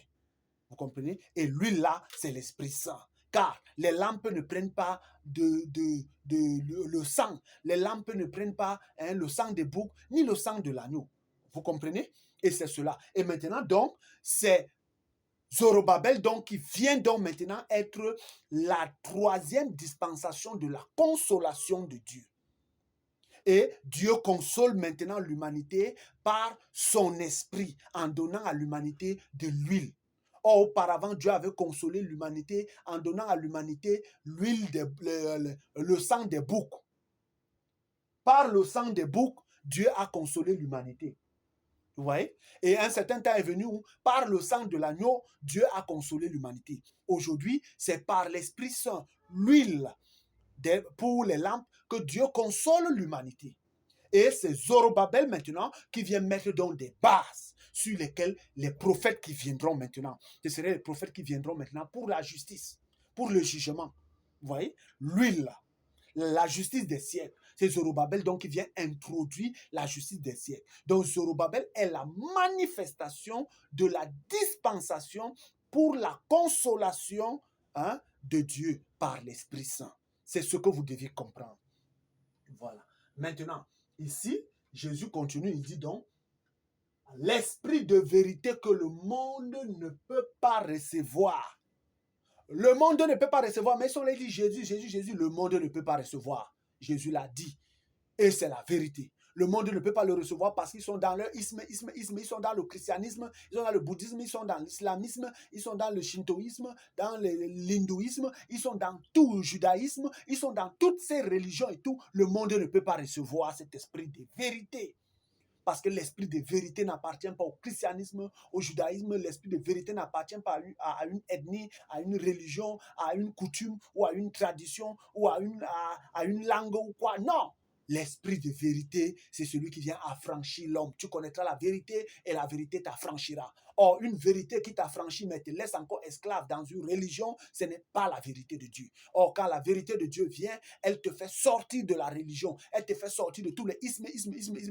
Elle te rend libre, ayant un seul maître, ton créateur. Et maintenant, l'esprit de vérité que le monde ne peut pas recevoir parce qu'il ne le voit pas et ne le connaît pas. Vous voyez? Quand on dit que vous ne voyez pas quelqu'un, c'est parce que cette personne est physique, mais vous ne le voyez pas. Vous ne le connaissez pas. Oui, vous ne pouvez pas le voir. Vous ne pouvez même pas le connaître. Vous voyez? Ils ne le connaissent pas. Vous voyez? On ne peut pas connaître quelqu'un avec les yeux si on ne le voit pas. Vous devez d'abord connaître la personne avant de le voir. Si vous connaissez la personne, vous allez le voir. Vous allez le reconnaître. Vous voyez? Ils ne le connaissent pas parce qu'il est là, mais ils ne le voient pas. Cette personne sera là. C'est un homme. C'est un homme et c'est Zorobabel. Il sera là, l'esprit de vérité là, il sera là au milieu des hommes, mais ils ne le verront pas parce qu'ils ne le connaissent pas. Ils attendent un esprit imaginaire. Ils attendent des esprits avec les anges. Ils attendent ce qu'on leur montre dans le fétichisme et les colonnes de feu qui descendent par-ci par-là. Ce ne serait plus du folklore. Ce n'est plus du folklore. Ce n'est plus de l'imagination, les langues de feu qui partent. Non, maintenant c'est du palpable. Voilà. Adam, quand il est venu manifester la consolation de Dieu, Adam n'était pas un esprit. Vous voyez? Quand Adam est venu manifester la consolation de Dieu en tant que père, Adam n'était pas un esprit. Quand Jésus est venu manifester la consolation de Dieu en tant que fils, Jésus n'était pas un esprit, c'était un homme. Et quand Dieu viendra manifester, quand Zorobabel viendra manifester la consolation de Dieu selon l'Esprit Saint, ce ne serait pas un esprit, ce sera un homme. Vous êtes tous des imaginateurs, vous êtes tous des bandits et des voleurs, car vous ne comprenez pas la volonté de Dieu. Vous attendez un esprit qui va s'envoler en l'air avec les ailes, c'est de la fausseté, car la dispensation du Père est venue par un homme en chair et en os, c'était Adam. Et la dispensation du Fils est venue par un homme en chair et en os, c'était Jésus. La dispensation de l'Esprit Saint viendra aussi en chair et en os par un homme, et ce serait Zorobabel. C'est lui, Zorobabel, qui vient introduire le chant du corps. Il introduit le chant du corps selon la dispensation de l'Esprit Saint. C'est un homme en chair et en os que vous devez recevoir. Comme ceux qui ont reçu Jésus, homme manifestant la consolation de Dieu selon la dispensation du Fils, c'était un homme. Manifestant la consolation de Dieu selon la dispensation du Père, c'était un homme Adam. Ce n'était pas un esprit. Voilà pourquoi tout ce que vous faites, vous priez, vous attendez recevoir des choses en l'air, c'est Satan que vous allez recevoir. Parce que ceux qui comprennent savent que quand Adam est venu manifester le Père, c'était un homme fait de chair et d'os. Quand Jésus est venu manifester la dispensation du Fils, c'était un homme fait de chair et de sang. Et quand Zorobabel viendra manifester la dispensation de l'Esprit Saint pour mettre les bases et consoler l'humanité par l'huile qui sera donnée aux vierges pour allumer leurs lampes, Zorobabel sera un homme fait de chair et de sang. Voilà la vérité. Voilà pourquoi tout ce que vous avez eu à faire, vous êtes des imaginateurs, vous êtes des bandits, vous êtes des vendeurs d'illusions. Et tous ceux qui vous ont proclamé un Dieu qui vient, et c'est cela, toutes ces choses, les Saint-Esprits nous m'ont parlé, et tout ça, ils disent qu'ils ont reçu l'Esprit Saint, tout ça, c'est des menteurs. Ils ne le connaissent pas, ils ne l'ont jamais vu. Ils ne connaissent pas qui il est, ils ne l'ont jamais vu. Voilà. Et c'est Dieu qui peut vous le révéler. Voilà, il faut bien comprendre. Ça, c'est la vérité. Si Adam était un esprit, alors Zorobabel sera un esprit. Si Adam n'était pas un esprit, alors Zorobabel ne sera pas un esprit. Si Jésus était un esprit, alors Zorobabel aussi sera un esprit. Mais si Jésus n'était pas un esprit et qu'il était en chair et en os, alors Zorobabel aussi ne sera pas un esprit, il sera un homme en chair et en os. Ce sont les trois grandes manifestations du Dieu Tout-Puissant. Ce sont les trois grandes dispensations du Dieu Tout-Puissant. Dieu a consolé l'humanité par le sang des boucs au travers d'Adam. Dieu a consolé l'humanité par le sang de l'agneau au travers de Jésus. Dieu console aujourd'hui l'humanité par l'Esprit Saint, l'huile pour allumer les lampes de vierge au travers de Zorobabel. Voilà. Maintenant, comprenez bien. Et Jésus dit, l'Esprit de vérité que le monde ne peut pas recevoir parce qu'il ne le connaît pas, il ne le voit pas et ne le connaît pas. Mais vous le connaissez parce qu'il demeure avec vous. Il demeure avec. L'Esprit de vérité, là, il demeure d'abord avec vous. C'est d'abord avec vous. Vous voyez? C'est d'abord avec vous. Avec vous, ça veut dire quoi? Ça veut dire qu'il est là. Il est en chair et en eau. C'est d'abord avec vous qu'il demeure. Ensuite, il sera en vous. Voilà. C'est comme ça. Adam a d'abord été avec eux en chair et en os. Ensuite, ça a été en eux. Et maintenant, la loi a été en eux, inscrite en eux. Vous voyez? Adam était d'abord là avec eux. Ensuite, la loi a été inscrite en eux. Vous voyez? Et maintenant, Jésus a d'abord été là avec eux. Et maintenant, cela a été inscrit maintenant en eux. Vous voyez? Ça veut dire que Jésus a d'abord été avec là. On l'a tué. Et maintenant, ceux-là sont morts eux-mêmes maintenant. Vous voyez? Pourquoi? Parce que c'était en eux. Le sacrifice est entré en eux et il fallait qu'on les tue. Et aussi maintenant, dans la dispensation de l'Esprit Saint, il sera avec vous en chair et en os. Ensuite, maintenant, ce serait en vous. Voilà. Parce que lui vient d'abord vous montrer ce que c'est. Il vient d'abord vous conduire. Il vient d'abord tout vous montrer. Quand il vous montre maintenant, c'est par rapport à ce qu'il vous a montré que vous allez maintenant suivre. Adam devait d'abord venir vous montrer comment ça se passe. Comment il faut faire les choses. Donner le nom aux animaux. Faire tout. Placer les choses. Placer les bases. Ensuite, maintenant, ceux qui viennent vont maintenant venir marcher dessus. Sauront dire que voici. C'est comme ça. Et Jésus devait d'abord venir manifester en chair et en os. Parce que si un esprit vient faire, vous allez dire que c'est parce que c'est un esprit. Non, il faut un homme en chair et en os pour venir faire, pour que vous compreniez que vous aussi, vous pouvez le faire. Voilà. Parce qu'il demeure avec vous et qu'il demeurera en vous. Vous voyez? Et maintenant, je ne vous laisserai pas orphelin. Je viendrai à vous. Encore un peu de temps et le monde ne me verra pas, ne me verra plus. Mais vous me verrez parce que moi je vis. Vous aussi, vous vivez. Il faut bien comprendre. Maintenant, comprenez. En ce jour-là, Jésus était déjà là. Si le consolateur là, l'esprit de vérité là, c'était au jour de Jésus, Jésus ne devait plus dire en ce jour-là. Nous avons vu là-bas que Dieu dit qu'en ce jour-là, il disait à Agé et à Zacharie qu'en ce jour-là, c'est-à-dire c'est un jour lointain. Et Jésus dit maintenant qu'en ce jour-là, c'est-à-dire ce n'est pas en son jour, en ce jour-là. Or, le jour de Jésus, c'est la dispensation du Fils. Mais en ce jour-là veut dire au jour de la dispensation de l'Esprit Saint. Vous voyez? En ce jour-là, c'est-à-dire au moment où l'Esprit Saint sera manifeste, alors il dit, en ce jour-là, vous connaîtrez que moi, je suis en mon Père. Vous voyez? Jésus a accompli la dispensation du Père. C'est-à-dire tout ce qu'on a dit de lui à l'Ancien Testament, il a accompli. Et je suis en mon Père et vous en moi. Vous voyez? C'est-à-dire Jésus, lui, il est en son Père. Vous qui allez venir, vous allez aussi accomplir tout en lui. Et maintenant, qu'est-ce que vous ferez? Et moi en vous. Vous voyez? C'est ça les trois grandes dispensations. Vous voyez? C'est ça les trois grandes dispensations. Et vous devez comprendre cela. Maintenant, Comprenez-le bien. Et maintenant, au verset 26 ici, mais le consolateur, l'Esprit Saint, que le Père enverra en mon nom, vous ne pouvez pas recevoir l'Esprit Saint au nom de quelqu'un d'autre. Vous allez recevoir l'Esprit Saint au nom de Jésus. C'est le Père qui envoie au nom de Jésus. Parce que c'est la dispensation du même Dieu. C'est le même Dieu qui se fait Père. C'est le même Dieu qui se fait Fils. Et c'est le même Dieu qui vient comme l'Esprit Saint. Vous voyez, c'est lui qui est l'Esprit Saint. Vous comprenez? Et l'Esprit Saint que le Père enverra en mon nom, lui vous enseignera. Il vous enseignera. C'est un professeur. C'est un professeur, c'est un prophète. C'est Zorobabel qui accomplit cela, ni par la force, ni par puissance, mais par l'Esprit de l'Éternel, Zorobabel, tu accompliras cela.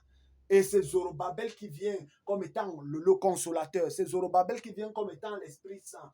C'est lui, Zorobabel, qui vient accomplir cela, qui vient et vous enseignera toutes choses et vous rappellera toutes les choses que je vous ai dites. C'est Zorobabel qui viendra vous rappeler les choses. Il viendra vous enseigner toutes choses. Oui. Zorobabel viendra vous enseigner toutes choses. Pourquoi? Parce que ça sera un homme.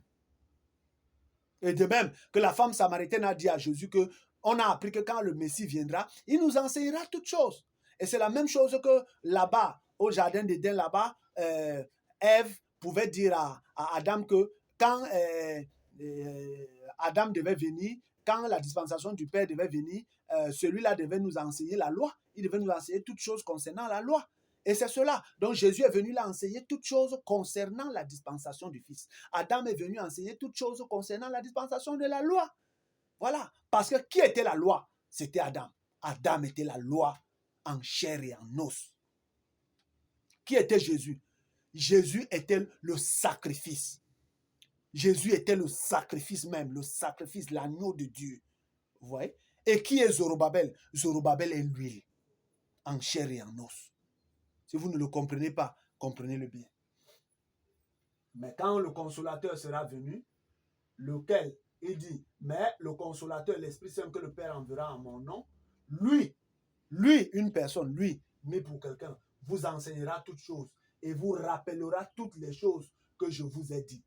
Mais quand le consolateur, nous sommes au verset 26, il y a le verset 26 de Jean 14, le verset 26 de Jean 15, voilà. Mais, au verset 26 de Jean 15, mais quand le consolateur sera venu, lequel, moi, je vous enverrai. Vous voyez maintenant, le Père vous envoie. Jésus dit, moi, je vous envoie. Vous voyez, le Père envoie, mais finalement, qui envoie donc? C'est Jésus ou c'est le Père? Vous voyez que le Père et Jésus, c'est la même personne. Il dit, au verset 26 de Jean 14, il dit, mais le consolateur, l'Esprit Saint que le Père enverra en mon nom, lui vous enseignera toutes choses et vous rappellera toutes les choses que je vous ai dites. Maintenant, écoutez, au verset 26 de Jean 15, il dit, mais le consolateur sera, mais quand le consolateur sera venu, lequel moi je vous enverrai d'auprès du Père, l'Esprit de vérité qui procède du Père, celui-là rendra témoignage de moi. Zorobabel rendra témoignage de Jésus. Oui, Zorobabel vient de chez le Père. Comprenez bien, Zorobabel est le sceau de Dieu. Il vient de chez le Père. Et il vient vous rendre témoignage de Jésus. Il vient vous rappeler ce que Jésus a dit. Vous voyez? Parce que c'est par le sang de l'agneau que toute l'humanité est rachetée. C'est par le sang de l'agneau que nous avons été agréables à Dieu. Que les péchés peuvent être pardonnés, expiés. Vous voyez? Et maintenant, quand Jésus-Christ est donc venu, quand il a accompli l'œuvre de la rédemption à la croix, c'était pour arriver à quoi? C'était pour arriver à purifier l'homme, blanchir l'homme et affiner l'homme. Et la fin, c'est à minuit que Jésus a fini. Le sang de Jésus a fini à affiner l'homme, à blanchir l'homme et à purifier l'homme. Vous cherchez à comprendre, mais vous ne comprenez rien. Donc, depuis que Jésus est mort à la croix, quand il est mort là-bas à la croix, le sang n'avait pas encore purifié tout le monde, purifié, blanchi et affiné. Alors, Jésus devait amener son sang jusqu'à la purification, à blanchir l'homme et à affiner l'homme. Et à minuit donc, le sang de Jésus est arrivé au top. C'est-à-dire le sang de Jésus pour lequel il a été versé, le sang a été versé pour arriver au top. Et le top, c'est purifié, blanchi et affiné. Vous devez comprendre cela très bien. Suivez cette vidéo aussi bien. Et quand le sang a déjà blanchi, purifié et affiné, le sang n'a plus rien à faire. Le sang a fini son travail. Il quitte maintenant parce que son rôle était de purifier, blanchir et affiner. Maintenant, quand il a déjà blanchi, purifié et affiné, alors il quitte. Maintenant, ceux-ci deviennent maintenant quoi? Des lampes. Et maintenant, les lampes ont besoin de quoi? De l'huile. Et qu'est-ce que c'est que l'huile? L'huile, c'est l'Esprit Saint. Oh. Maintenant, quand le consolateur sera venu, lequel moi je vous enverrai d'auprès du Père, l'Esprit de vérité qui procède du Père, celui-là rendra témoignage de moi. Vous voyez? Et maintenant, Jean 16, à partir du verset 7, comprenez donc Jésus. Jésus dit, toutefois, je vous dis la vérité, il vous est avantageux que moi je m'en aille, car si je ne m'en vais, le consolateur ne viendra pas à vous. Mais si je m'en vais, je vous l'enverrai. Vous voyez? Bon. L'huile et le sang ne peuvent pas marcher ensemble. Vous voyez que si Jésus avait envoyé le consolateur au temps des apôtres là-bas, les apôtres ne devaient plus aller chercher l'huile d'olive là. Vous voyez? Dieu ne peut pas vous donner l'huile parfaite qui est l'Esprit Saint. Vous partez encore chercher l'huile d'olive pour venir oindre les gens et prier sur. Or, les apôtres prenaient de l'huile, ils oignaient sur la tête des gens et ils priaient parce qu'ils n'avaient pas l'huile. Vous devez comprendre cela. Vous voyez? Et maintenant, si eux, ils avaient reçu l'huile et qu'eux, ils étaient conduits par l'Esprit Saint, alors Jésus ne devait plus être manifesté en Paul. Jésus est venu rencontrer Paul. C'est Jésus qui vient rencontrer Paul. C'est Jésus qui vient rencontrer tous les prophètes, Colomba, Sémou, tout ça, William Branham, jusqu'à Kako Philippe. C'est l'agneau qui parle à Kako Philippe. Vous voyez que l'agneau n'avait jamais quitté la scène. Il n'avait jamais quitté la scène. Qui a envoyé les prophètes? Jésus est au milieu de toutes les lampes. Et c'est lui qui envoie. Vous voyez? Il envoie dans la dispensation du Fils. Comme dans la dispensation du Père, le Père a parlé au Père par ses prophètes. Donc, dans la dispensation du Père, le Père envoyait les prophètes parler au Père. Et c'est pourquoi il arrive un temps où Dieu arrête. Il n'est plus Père. Il vient comme étant Fils. Et dans la dispensation du Fils, le Fils envoie les prophètes. Il envoie les prophètes parler au Fils. Il parle au Fils. Et de la même manière qu'au premier pôle, Dieu qui est Père parle au Père par ses prophètes. Il ramène le cœur des pères aux enfants. Et de la même manière ici, quand Dieu se fait Fils, il parle au Fils par ses prophètes en ramenant le cœur des fils au Père. Et maintenant, dans la dispensation maintenant de l'Esprit Saint, Dieu se fait Esprit Saint maintenant pour faire quoi? Pour parler au Fils et au Père par ses prophètes. Donc, dans la dispensation de l'Esprit Saint, Dieu parle au Fils. En même temps, il parle au Père par ses prophètes. Et Dieu, maintenant, par ses prophètes, ramènera maintenant le cœur des fils et des pères à lui, Dieu. Voilà pourquoi il sera avec eux et il sera en eux. Vous voyez? Or, la dispensation du Père, Dieu parlait uniquement au Père par ses prophètes. Il ne parlait pas au Fils. Mais dans la dispensation du Fils, Dieu parlait uniquement au Fils, il ne parlait pas au Père. Mais dans la dispensation de l'Esprit Saint, Dieu parlera aux deux, au Père et au Fils. Et il ne fera pas que seulement parler, mais il sera avec eux et il sera en eux. Vous voyez? Pour se faire connaître en eux, il ramènera le cœur des fils et des pères à lui, Dieu. C'est cela le parfait. Voilà. Maintenant, quand celui-là, et vous voyez que donc, Jésus était toujours en scène. Donc, la dispensation du Fils n'était pas finie. Mais c'est venu finir quand le sang a purifié, blanchi, affiné, c'est fini. Voilà le rôle du sang. Le sang, depuis les âges, devait purifier, blanchir, affiner. Et il est arrivé à son apogée où il a blanchi, il a purifié et il a affiné. C'est bon. Le sang a fini son travail. Sinon, venez me dire encore ce que le sang doit faire. En dehors de purifier, blanchir et affiner, venez me dire ce que le sang va encore faire. Le sang, quand il a fini de purifier, blanchir, affiner, il n'a plus rien à faire. Vous voyez? Maintenant, quand le sang finit, donc maintenant, Daniel 12, verset 10 vous dit que après être purifié, blanchi, affiné, les méchants maintenant qui n'ont pas été purifiés, blanchis, affinés, ils sortiront. Les méchants sortiront et ils agiront comment? Méchamment. Pourquoi? Parce qu'ils ne comprendront absolument rien du tout.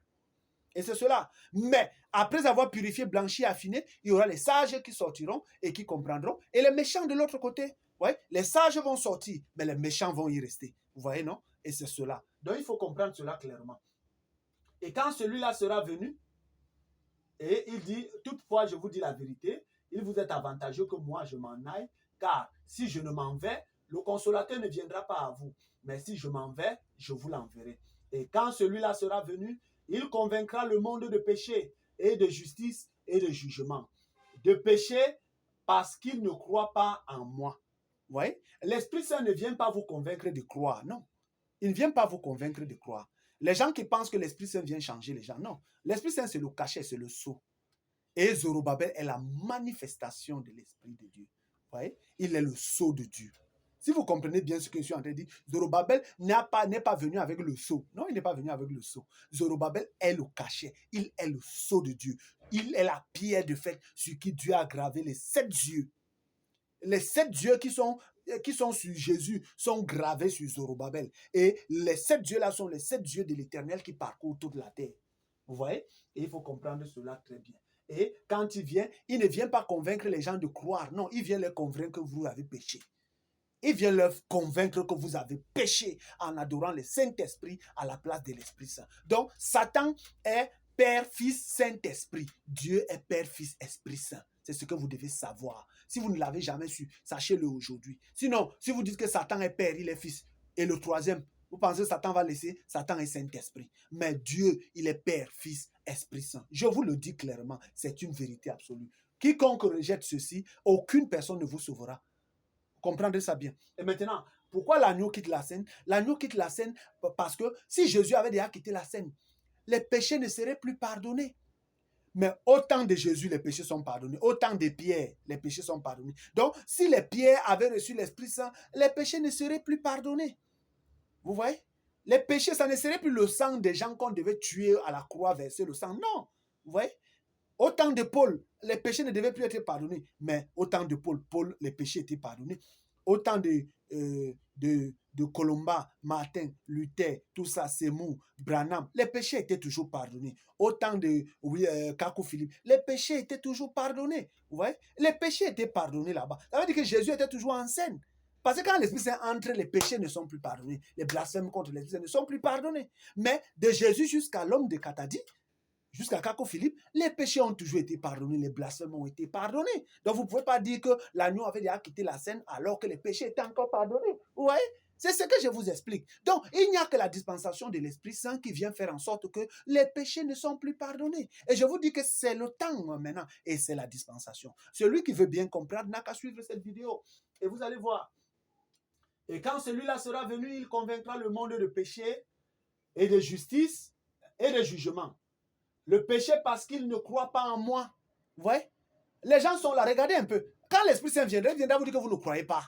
Vous êtes des païens, vous êtes des démons, vous êtes des sorciers, vous êtes des vampires, vous êtes des comédiens et des politiciens. Parce que là-bas, Zorobabel, vous avez suivi la première phase du grand conseil. Dieu dit là-bas que quoi? Toutes vos œuvres sont impures. Toutes vos prières, tout ce que vous faites, vous ne le connaissez pas. Vous ne connaissez pas le vrai Dieu, vous ne le connaissez pas, vous ne l'avez jamais connu. Vous n'avez jamais connu Dieu. Toutes vos adorations sont sataniques et démoniaques. Vous adorez d'abord les Saint-Esprit. On vous dit que Saint-Esprit, c'est le diable, mais vous continuez toujours à adorer. Vous voyez? Et comment est-ce que l'enfer ne sera pas prêt pour vous? L'enfer est prêt pour vous. Et il n'y aura pas de pardon. Dès l'instant que vous écoutez le chant du corps, vous écoutez Zorobabel vous dire cela et que vous continuez, il n'y a pas de pardon pour vous. C'est le blasphème contre Dieu. Adorer quelque chose que vous ne connaissez pas. Prendre votre paternité de création, celui qui vous a créé, attribuer ça à un démon, au diable, c'est du blasphème contre Dieu. Et vous devez savoir cela. Et il dit, de pécher parce qu'il ne croit pas en moi. Vous ne croyez pas en lui. Vous adorez le Saint-Esprit. Vous adorez le Saint-Esprit, ce n'est pas Dieu. Vous ne croyez pas en Dieu, vous croyez en Satan en adorant le Saint-Esprit. Je vous le dis. De péché parce qu'il ne croit pas en moi. De justice parce que je m'en vais à mon Père et que vous ne me verrez plus. Vous voyez? Voilà. De justice. La justice ici, c'est que lui, il va maintenant au Père. Il n'est plus sur le propitiatoire. Il a fini de purifier, blanchir, affiner. Il quitte le propitiatoire. Maintenant, la justice, c'est que c'est Jésus lui-même qui s'assoit sur le trône. Il s'assoit sur le trône du Père. Vous voyez? De justice parce que je m'en vais à mon Père et que vous ne me verrez plus. Vous ne me verrez plus, je suis assis sur le trône. Voilà, c'est cela. De jugement parce que le chef de ce monde est jugé. Voilà, il est jugé, il est reconnu coupable, il est jugé, on l'a démasqué, il est dévoilé qu'il est Saint-Esprit, il est Père, Fils, Saint-Esprit. Mais Dieu, lui, il est Père, Fils, Esprit Saint. Alors, c'est ce que vous devez comprendre. Voilà. Prenez la peine de bien écouter. Prenez la peine de suivre cela jusqu'à la fin. Et ne revenez pas me poser des questions. Vous devez lire et vous devez comprendre cela clairement. Voilà. Le jugement, parce que le chef de ce monde est jugé. Satan est déjà jugé. Il ne peut plus se cacher. En tant que Saint-Esprit, quand vous le bannissez dans votre vie, vous n'avez plus les confusions, les rêves de confusion, les divinations et tous les cauchemars, les choses. Quand vous bannissez le Saint-Esprit dans votre vie, vous serez clair comme vous entendez Zorobabel vous parler. Voilà.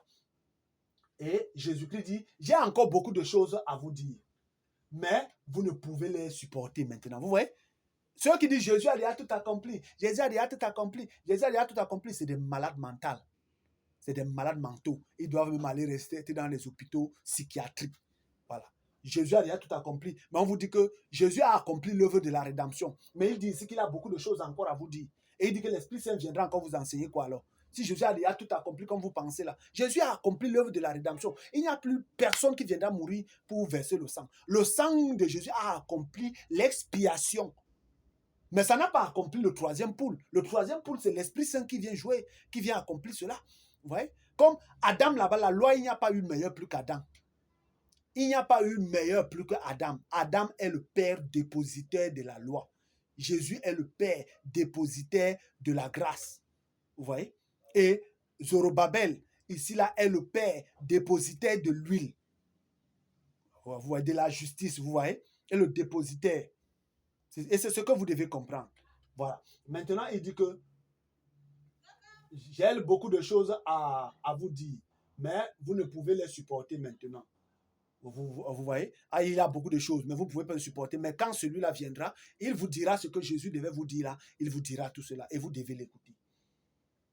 Mais quand celui-là, l'esprit de vérité sera venu, il vous conduira dans toute la vérité. Hein? Car il ne parlera pas de lui-même. Il ne parlera pas de lui-même. Mais il dira tout ce qu'il aura entendu. Il dira tout ce qu'il aura entendu. Il a entendu ça où il était quelque part. Il était dans le grand conseil. Zorobabel était là-bas. Zorobabel, vous trouverez Zorobabel. Zorobabel que vous trouvez là, c'est Daniel 7, verset 13. L'homme qu'on a fait venir devant l'ancien des jours, là, c'est lui Zorobabel. L'homme qu'on a fait venir devant l'ancien des jours, et on lui a donné le royaume, on lui a donné tout, on lui a dit, va maintenant. C'est lui Zorobabel, c'est lui qui a reçu toute la royauté pour venir introduire le royaume, venir donner le royaume aux saints. C'est lui. Et vous êtes là, vous êtes en train de jouer. Vous pensez que vous aurez encore un autre. Vous blaguez, vous jouez. Vous jouez avec votre propre vie. Ce n'est pas moi que vous faites. Vous m'insultez, c'est vous-même. Si vous m'insultez, c'est votre place que vous insultez. Vous rejetez votre place. Vous me rejetez, c'est votre place que vous rejetez. Quand vous dites que vous ne voulez pas de moi, c'est pour dire à Dieu que Dieu, la place que tu as réservée pour moi, je n'en veux pas. C'est tout. Quand vous dites que celui-ci là, je ne peux même pas l'écouter, c'est pour dire à Dieu que Seigneur, la place que tu as réservée pour moi n'est pas importante. Je ne viens pas. Voilà.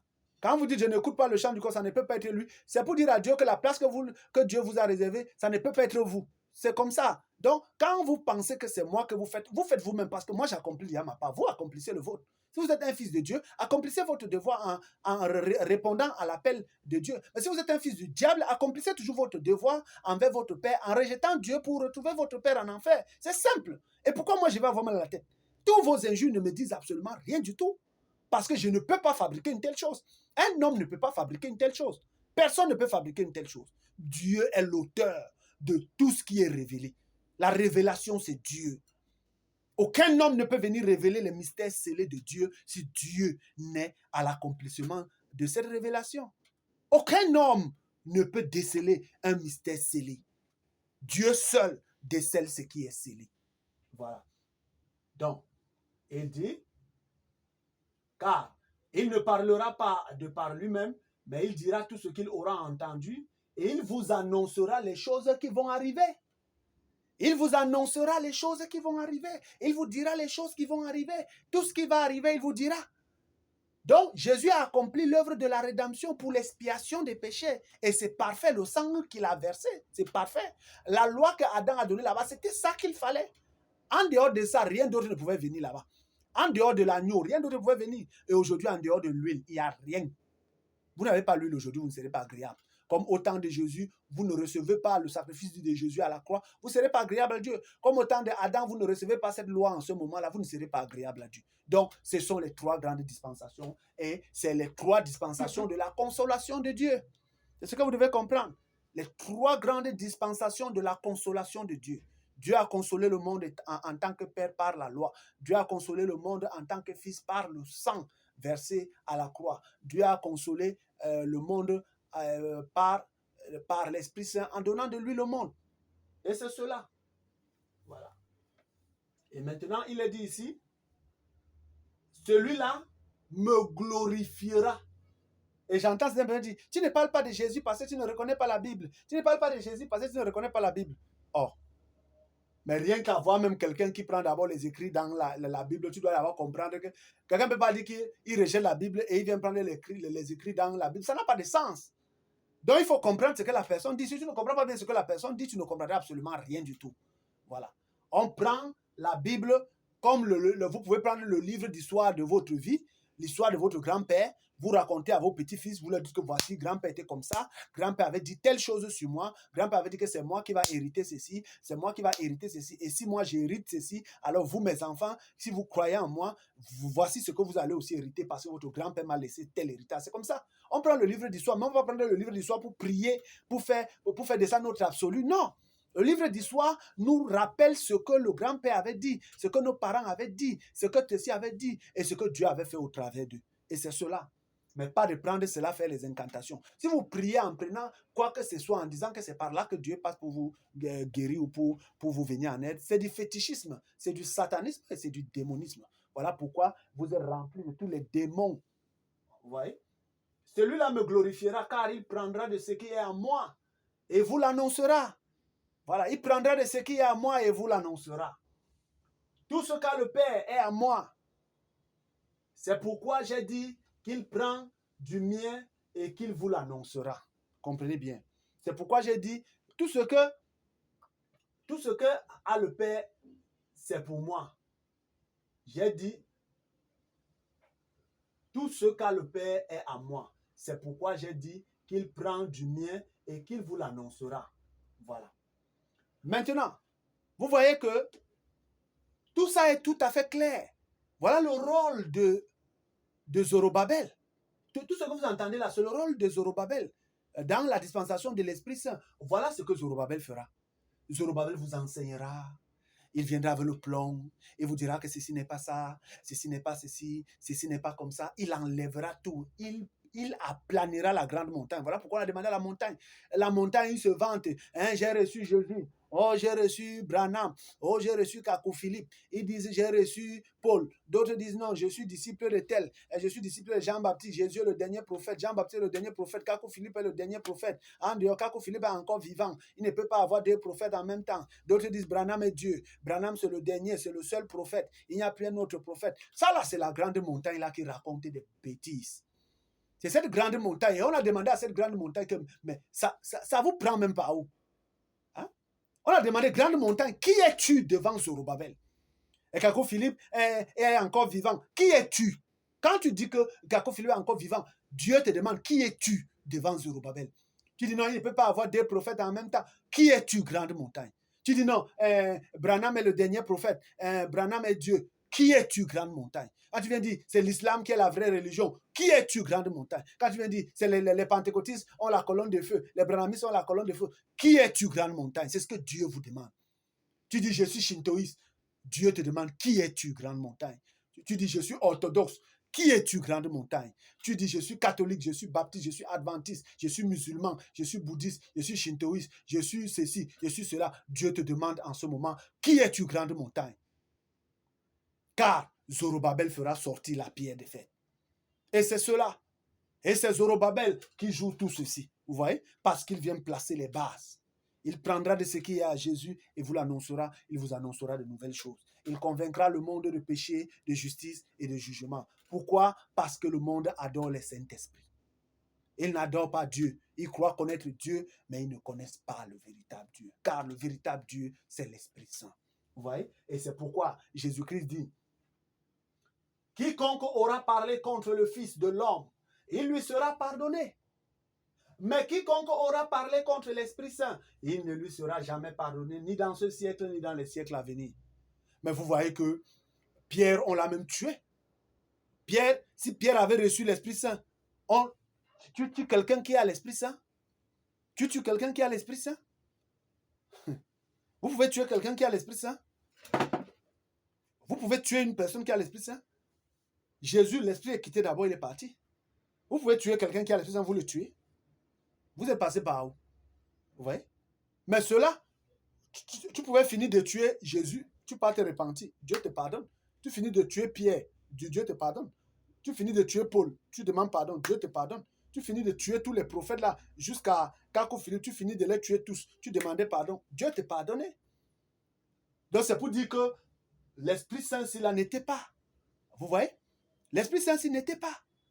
Parce que s'ils avaient reçu ça, peu importe, ceux qui ont même crucifié, qui ont blasphémé Jésus là, vous savez, il y en a qui sont repentis après. Oui, il y en a, après avoir tué Jésus, ils étaient à la Pentecôte, ils ont demandé pardon, Dieu les a pardonnés. Ah, Dieu les a pardonnés. Ceux qui ont tué Pierre, ceux qui ont comploté pour tuer Pierre, bien après, ils se sont repentis, ils sont toujours comme ça. Oui, ceux qui ont tué Pierre, bien après, ils se sont repentis au temps de Paul. Ils sont repentis au temps de Paul. Après, les trucs, ils se sont repentis. Ceux qui ont coupé la tête de Paul là, quand ils se sont repentis après là, Dieu les a pardonnés. Donc, si c'était qu'ils avaient reçu l'Esprit Saint, alors, ayant coupé la tête de Paul ou tué Pierre, Dieu n'aurait jamais pardonné cela. Dieu ne les aurait jamais pardonnés. Vous voyez? Étienne, regardez Étienne. Étienne, ça, la Pentecôte avait eu lieu lorsqu'on a tué Étienne. Étienne a dit quoi? Père, ne leur impute pas ces péchés, car ils ne savent pas ce qu'ils font. Vous voyez? Et sa prière, Dieu ne les a pas imputés. Mais je vous dis que quand vous avez reçu l'Esprit Saint, vous voulez même, dites même que Père ne les pardonne pas. Dieu va les punir. Dieu ne les pardonnera jamais. Mais vous voulez m'agenouiller, vous allez même chercher le sang de Jésus. Venez avec, dans la dispensation de l'Esprit Saint, Dieu ne pardonnera pas les péchés. Alors si vous aviez compris, voilà pourquoi Paul dit dans 1 Corinthiens 13, il dit que nous avions prêché en partie. Nous avions prophétisé en partie. Tout ce que nous avions fait là en partie. Nous avions oint les têtes des gens avec de l'huile. C'était en partie. Ça préfigurait ce qui devait venir. Hein? Tout ce que nous avions eu à faire là, tout de la Genèse jusqu'à Caco Philippe, c'est en partie. Mais lorsque le parfait vient, tout ce qui est en partie prend fin. Et aujourd'hui, c'est la dispensation donc de l'Esprit Saint qui s'accomplit sous vos yeux. Et c'est Zorobabel qui vient donc. Zorobabel ne peut pas venir sans que la veille du chant du corps ne s'ouvre. Parce que c'est dans la veille du chant du corps que Dieu réveille l'esprit de Zorobabel. Dieu a réveillé. Le réveil se passe dans la dispensation de la veille du chant du corps. C'est ça le réveil. Le réveil, c'est que le corps chante. Quand le coq chante, vous vous réveillez. Et il y a le premier chant du coq que je suis, il y a le deuxième chant du coq, il y a le troisième chant du coq, il y a le quatrième chant du coq, il y a le cinquième chant du coq. Mais le premier chant du coq, c'est celui qui vient mettre les bases, qui vient introduire la dispensation et les autres chants du coq viendront marcher dessus. Et il n'y aura plus de bêtes. C'est pourquoi vous voyez, tout le reste maintenant, c'est les chants du coq jusqu'au matin. Il n'y aura plus de bêtes. La dernière bête, c'est à minuit. La dernière bête, c'est à minuit. Parce que le chant du coq, Zorobabel ne viendra plus faire des enclos. Il ne viendra plus faire des enclos, des eaux pour renfermer les gens, faire des groupes de mariage, tout ça, pour cadrer les gens. Zorobabel ne viendra plus faire des ennemis par-ci, par-là. Vous voyez? Il ne viendra plus faire des ennemis par-ci, par-là. Chacun doit se sentir libre. Si c'est Dieu que vous voulez suivre, suivez Dieu selon l'amour. Ne faites pas parce qu'on vous force. Non. On ne vous forcera plus. Il n'y a plus d'ennemis. Vous n'avez plus à voir les gens comme votre ennemi. Seul, celui qui est ennemi, c'est celui qui blasphème Dieu. L'ennemi de Dieu, c'est celui qui blasphème Dieu. Et vous devez comprendre cela. Et l'ennemi de Dieu, c'est votre ennemi. Une personne qui blasphème Dieu, vous n'avez aucun rapport à voir avec lui. Vous n'avez aucun rapport à voir avec celui-là. Une personne qui blasphème Dieu. Quelqu'un vous gifle, vous tape, pardonnez-le. Ou alors, demandez-lui de réparer. Mais s'il blasphème contre Dieu, il n'y a pas de pardon pour lui. Et quelqu'un qui n'a pas de pardon, vous ne pouvez pas faire de l'amitié avec lui. Vous ne pouvez pas. Les gens peuvent vous croire tout, mais ceux qui ont la crainte de Dieu dans leur cœur ne blasphémeront jamais Dieu. Peu importe, même si vous n'adorez pas le même Dieu. Je m'adresse à toute l'humanité. Ce message, c'est pour toute l'humanité. Toute l'humanité. Et Dieu donne l'Esprit Saint. Dieu apporte le parfait parce que Satan viendra aussi dans sa perfection. Donc, Adam est venu accomplir la dispensation du Père. Ce n'était pas un esprit. Adam était en chair et en os. Jésus est venu accomplir la dispensation du Fils. Ce n'était pas un esprit, c'était un homme en chair et en os. Et Zorobabel qui vient accomplir la dispensation de l'Esprit Saint ne sera pas un esprit, mais un homme en chair et en os. Si vous m'avez compris, que Dieu vous bénisse.